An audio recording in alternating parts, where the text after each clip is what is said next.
भाऊ राशिद साहब का मैसेज कई आला मोकली देने तो बुधायो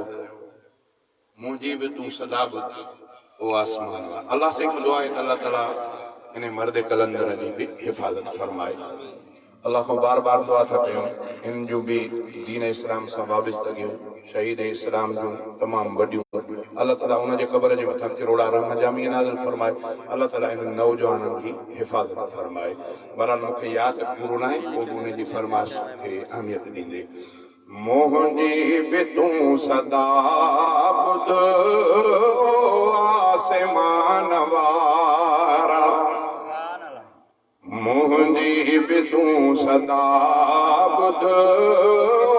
आसमान वारा काॾे भला वञा काॾे भला वञा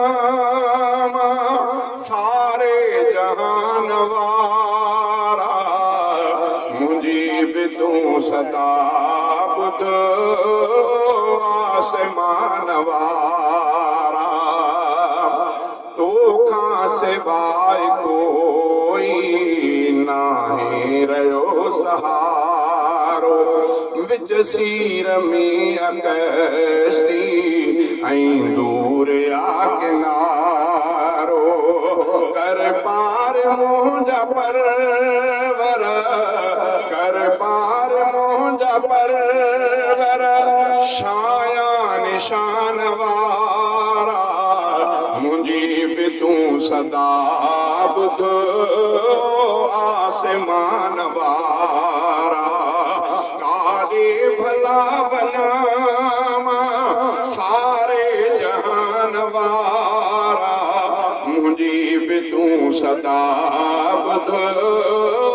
आसमान वारा। बहरहाल तमाम पुरानो शेर साईं जी गाल के अहमियत ॾियणु हींअर यादि न तकड़ में वरी किताब भी साम्हूं अहिड़ो कोन्हे।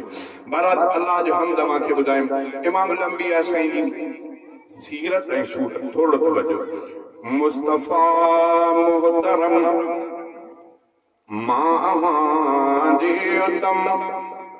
आला अज़मत मथां